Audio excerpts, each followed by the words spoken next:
World Ventures is becoming a magnet for success because it's basically the nature of what we're all about.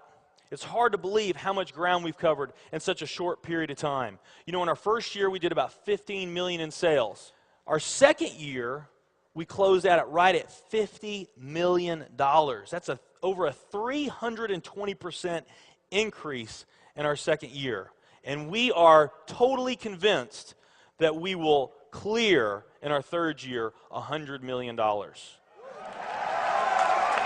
I'll tell you what's going to happen much faster than you might imagine is that we're going to become $1 billion company. And some of you, especially the people newer to our company, you might find that hard to believe, or you think, you know, it's pretty outrageous goal. If you've really taken the time and you've studied companies that have achieved that level of success, what you found is that it's rare that a company that invents a brand new product or introduces into a brand new product segment has that type of success. What's more common, where you see these companies that achieve this mega success, it's companies that enter an industry that's already very, very large, also very competitive. They do something just a little bit different, and they carve out a small little piece of a really big pie.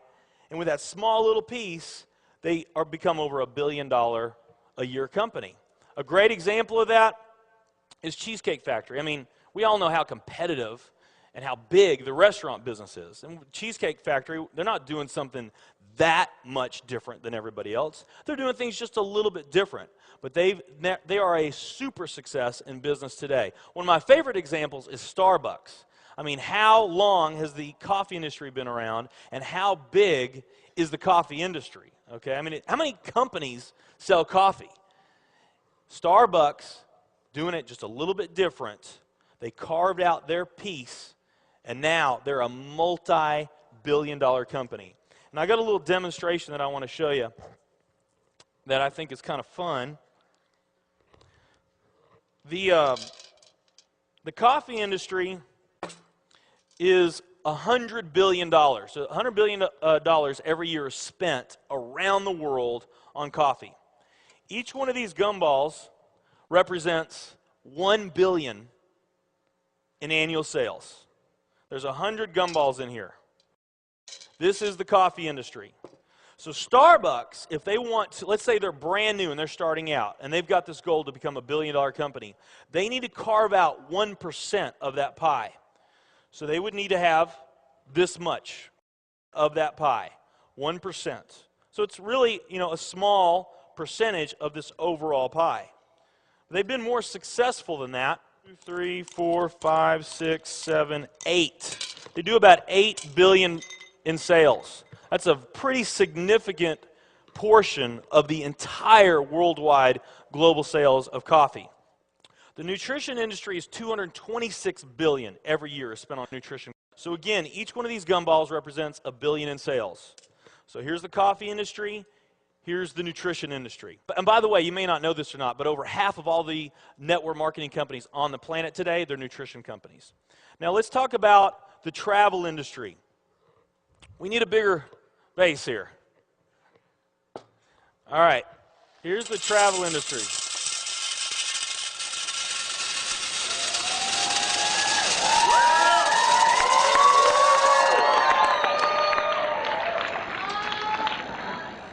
Pretty impressive, right? Well, it doesn't stop there.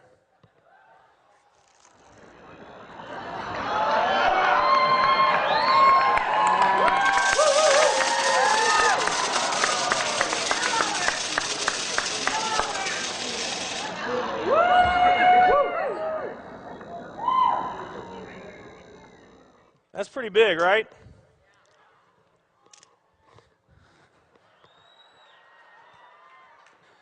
There's more.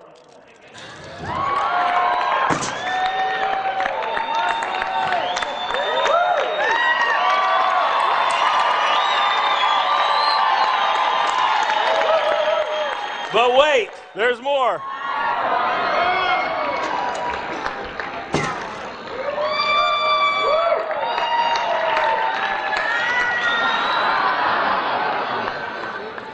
And one more.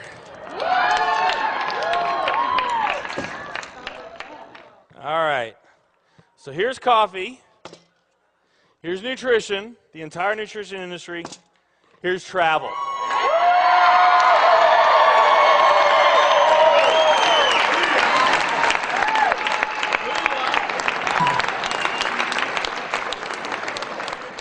Travel industry is $7 trillion every year spent on travel.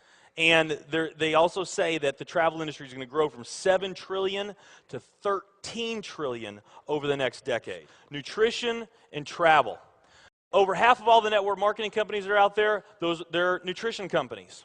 And by the top experts' estimate, there's probably at least 3,000 to 5,000 nutrition network marketing companies out there today. Now let's play the numbers down a bit. Let's say it's not 3,000 to 5,000 companies. Let's say it's only 2,000 nutrition network marketing companies.